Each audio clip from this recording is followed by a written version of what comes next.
रहा है, लेकिन यहाँ पर सन्नाटा नहीं बल्कि प्लेटफॉर्म पर हलचल साफ तौर पर देख सकते हैं कि किस तरह से यहाँ प्लेटफॉर्म पे लोग जाग रहे हैं और कहीं न कहीं यात्रियों और मुसाफिरों का एक बड़ा जत्था यहाँ आपको लखनऊ के प्लेटफॉर्म पर दिखाई दे रहा है। लेकिन कुल मिलाकर ढलती रात के वक्त भी कहीं न कहीं चर्चा उसी तरह से चुनावी है और मुद्दों की गर्माहट यहाँ भी महसूस की जा रही है। यहाँ सबसे बड़ा मुकाबला कहीं न कहीं उत्तर प्रदेश का होने वाला है, अगर हम बात करें वाराणसी के बाद तो, क्योंकि यहाँ से बीजेपी के प्रत्याशी हैं राजनाथ सिंह, जो कि राष्ट्रीय अध्यक्ष भी हैं, और दूसरी तरफ रीता बहुगुणा जोशी जो हैं वो भी मैदान में हैं, जो कि कांग्रेस की एक दिग्गज नेता हैं। साथ में बीएसपी और सपा के उम्मीदवार भी हैं। लेकिन दरअसल चर्चा क्या है, लोगों से जानने की कोशिश करते हैं। सबसे पहले आपसे पूछते हैं कि लखनऊ में किस तरह की चर्चा है, सियासी चर्चा की बात करें। मोदी सरकार इस समय मुकाबला किधर दिखाई देता है? मोदी की ओर। लेकिन यहाँ से तो राजनाथ सिंह प्रत्याशी हैं, आपको लगता है कि मोदी के नाम पर उनको वोट मिलेगा? बिल्कुल, अभी तो उन्हीं की गूंज चल रही। उन्हीं की गूंज चल रही है। कुछ और लोगों से जुड़ने की कोशिश करते हैं। जरा ये बताइए, आप लखनऊ से हैं, कहाँ है लखनऊ का मुद्दा? लखनऊ की सियासत क्या कह रही है कि अभी नरेंद्र मोदी को पीएम बनना चाहिए? और जरा एक तरफ देखने की कोशिश करें इस सियासत को और समझने की कोशिश करें तो कुछ और लोगों से जरा हम चर्चा करेंगे, चाय पीते हुए खास लोगों से, क्योंकि मोदी चाय की धूम जो है वो अभी दिखाई दे रही है। ये बताइए, चाय की चुस्की के साथ साथ जरा आपसे पूछें तो राजनीति की जो और सियासत का मिजाज जो है लखनऊ में क्या कह रहा है? अब तो अपने बाहर से आ रहे हैं भाई साहब। कहाँ से आप आ रहे हैं? अहमदाबाद से आ रहे हैं। अहमदाबाद से आ रहे हैं। किस तरह की चर्चा इस ट्रेन में रही? साबरमती में हम भी सफर कर रहे हैं। हाँ, किस तरह की चर्चा? तो बीजेपी का ज्यादा बोलबाला चल रहा है। बीजेपी का बोलबाला।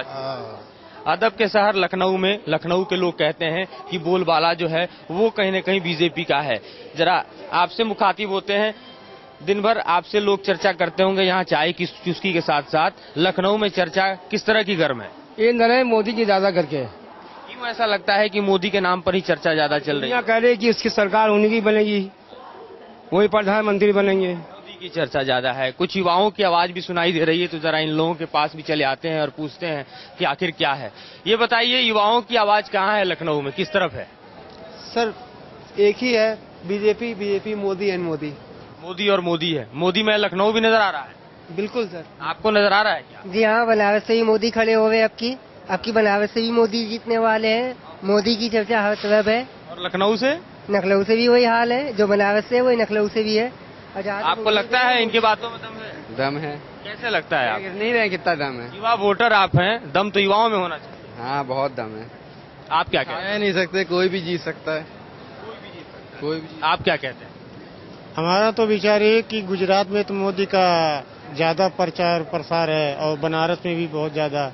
अब इस सफर को हम आगे की तरफ बढ़ाते हैं और कहीं न कहीं साबरमती का जो एक्सप्रेस है, इस एक्सप्रेस के जरिए हमें वाराणसी तक पहुंचना है। सफर नजदीक हम आ चुके हैं और कहीं न कहीं ये भी हम कह सकते हैं इस वक्त कि हमारा सफर अब छोटा होता जा रहा है। ट्रेन जिस तरह से आगे बढ़ रही है और रात जिस तरह से ढल रही है, ढलती रात के मानिंद कहीं न कहीं आगे इस सफर को बढ़ाते हुए और इस चर्चा को जारी रखते हैं।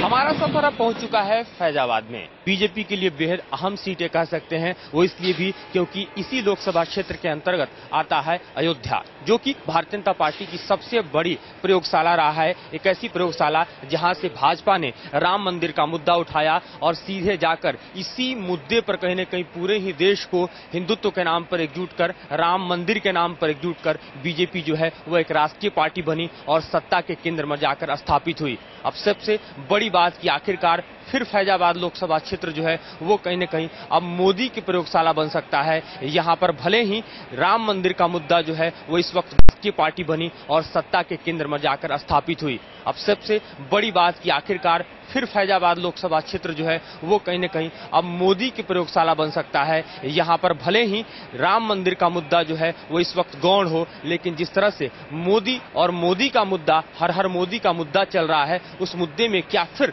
फैजाबाद लोकसभा क्षेत्र बीजेपी की झोली में गिरेगा, ये यहाँ देखना बेहद दिलचस्प होगा। क्योंकि अगर विकास के रास्ते में फैजाबाद की स्थितियों को तलाशें तो बेहद पिछड़ा इलाका कह सकते हैं।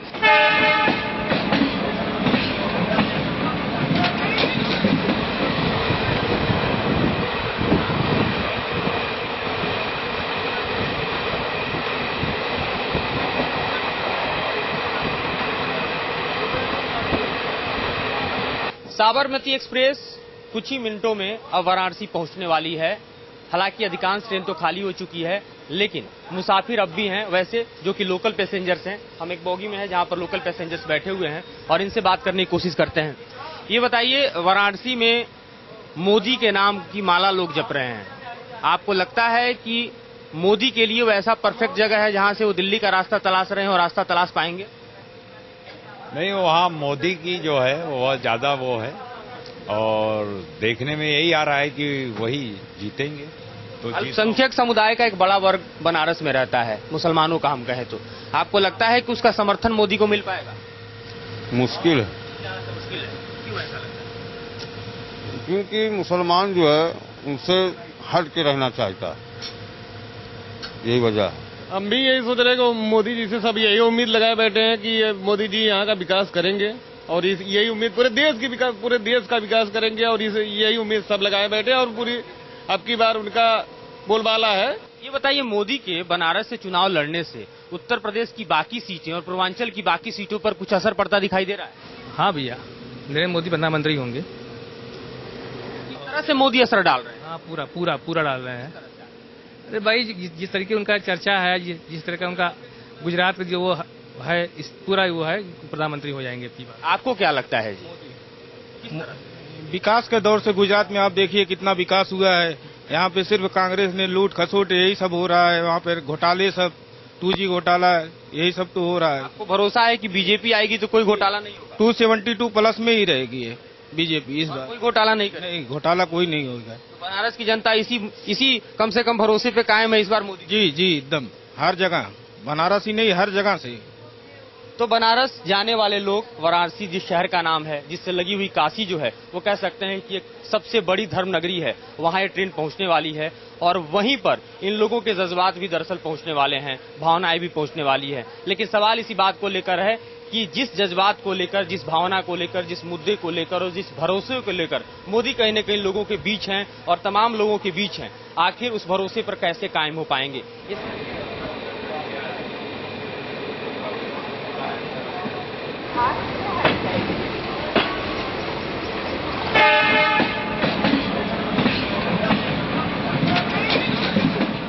और आखिरकार साबरमती एक्सप्रेस अब पहुंच चुकी है वाराणसी के प्लेटफॉर्म पर और हमारा सफर अब यहीं तक समाप्त होता है।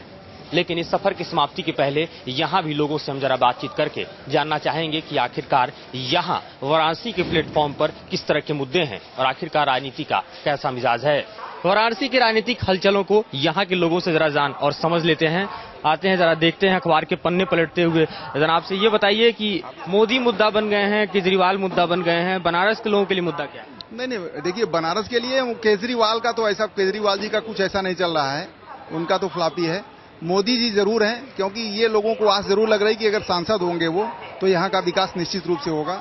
आपको लगता है कि मोदी होंगे तो विकास होगा इस बार? एकदम, मोदी अगर होंगे तो इस देश के विकास के साथ साथ बनारस का बहुत ही चतुर्मुखी विकास होगा। पहले मुरली मनोहर जोशी बड़े कद्दावर नेता थे। मुरली मनोहर जोशी जी नेता जरूर थे, लेकिन मोदी विकास पुरुष हैं और मोदी विकास करेंगे, इसीलिए जोशी साहब को कानपुर भेजा गया है और मोदी साहब को बनारस जरूरत थी।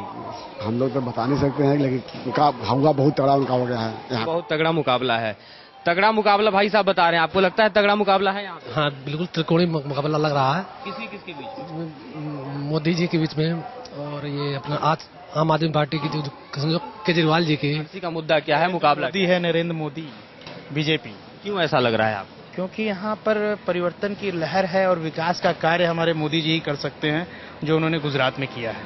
लेकिन इससे पहले मुरली मनोहर जोशी भी यहाँ थे, हुआ क्या विकास? मुरली मनोहर जोशी के उपलक्ष्य में काफी विकास हुआ है और नरेंद्र मोदी आएंगे तो और विकास होगा। न्यूज नेशन की टीम का साबरमती एक्सप्रेस में ये सफर अब यहीं समाप्त होता है। 1501 किलोमीटर तक चलने वाली इस ट्रेन में न्यूज नेशन की टीम ने सफर किया। हमने जानने की कोशिश की कि आखिरकार तमाम डब्बों में सियासत किस तरह से करवट ले रही है, किस तरह के मुद्दे छाए हैं, किस तरह से मोदी के पक्ष और विपक्ष की आखिरकार यहाँ पर चर्चा है।